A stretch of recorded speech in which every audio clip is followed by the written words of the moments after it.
Bienvenue à tous dans cette session dédiée à l'un des aspects les plus captivants de l'analyse de données, la visualisation. Alors si vous êtes analyste débutant ou scientifique des données en herbe ou simplement curieux de découvrir comment transformer les chiffres bruts en histoire visuelle, alors vous êtes au bon endroit. La visualisation des données ne se résume pas à un simple embellissement graphique, c'est une étape cruciale qui permet de révéler les tendances, les motifs et les informations cachées dans vos données. En transformant les chiffres en graphiques, nous facilitons la compréhension, accélérant la prise de décision et améliorant la communication des informations complexes. Alors comme d'habitude, avant de rentrer dans le détail, je vous présente une vue qui situe la visualisation dans le contexte général donc, de l'analyse de données. Après avoir collecté puis nettoyé nos données, nous entrons dans la phase cruciale de l'exploration, également connue sous le nom d'analyse exploratoire des données. Quelquefois, on utilise le sigle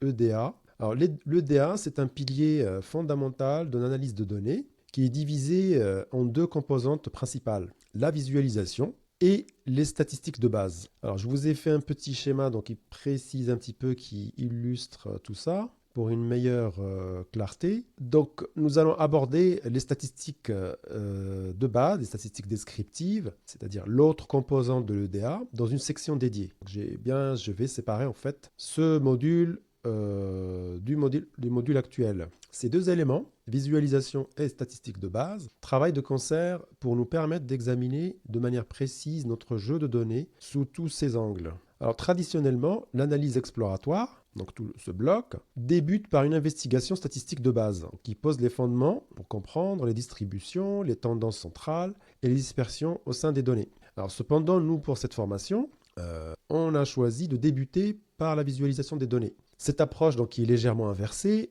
a été privilégiée pour plusieurs raisons. Donc, premièrement, elle permet une compréhension immédiate et visuelle des données, ce qui rend l'analyse plus intuitive et accessible, surtout pour ceux moins familiers avec les statistiques.